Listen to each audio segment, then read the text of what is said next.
ఎలాంటి సినిమా అయినా జనాల్లోకి వెళ్ళేది ఆసక్తికరమైన టైటిల్‌తోనే. సినీ ప్రియుల దృష్టిని ఆకర్షించడానికి ఒక మంచి టైటిల్ పెట్టడం సినిమాకి ఎంతో అవసరం. మామూలుగా కథను బట్టి, మూవీలో పాత్రలను బట్టి టైటిల్ పెడతారు. అలా ఒకే అక్షరంతో వచ్చి హిట్, ఫ్లాప్ అయిన మూవీలేంటో తెలుసుకుందాం. ఎస్ఎస్ రాజమౌళి దర్శకత్వంలో వచ్చిన 'సై' సినిమా మంచి సక్సెస్ సాధించింది. హీరో నాని నిర్మాణంలో ప్రశాంత్ వర్మ దర్శకత్వంలో 'ఆ' అనే మూవీ వచ్చి ప్రశంసలు అందుకుంది. నాని, సుధీర్ బాబు హీరోగా వచ్చిన 'వి' సినిమా ఫ్లాప్ అయింది. నందమూరి కళ్యాణరామ్ స్వీయ దర్శకత్వంలో వచ్చిన 'ఓం 3D' మూవీ ప్రజలకు ఎక్కలేదు. పవన్ కళ్యాణ్, సాయిధరమ్ తేజ్ ప్రధాన పాత్రలో వచ్చిన 'బ్రో' మూవీ బోల్తా కొట్టింది. శ్రీను వైట్ల, మంచు విష్ణు కాంబినేషన్లో వచ్చిన 'ఢీ' సినిమా ఘన విజయం సాధించింది.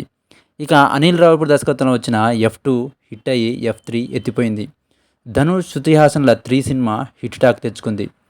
స్టార్ డైరెక్టర్ శంకర్, విక్రమ్ కాంబోలో వచ్చిన 'ఐ' సినిమా భారీ అంచనాలతో వచ్చి ప్రేక్షకులను తీవ్ర నిరాశపరిచింది. ఇక రీసెంట్గా వచ్చిన కిరణ్ అబ్బవరం 'కా' మూవీ సూపర్ హిట్ అయి భారీ కలెక్షన్లు సాధించింది. మీకు తెలిసిన ఒకే అక్షరంతో ఉన్న సినిమాలు ఏమైనా ఉంటే కామెంట్ చేయండి.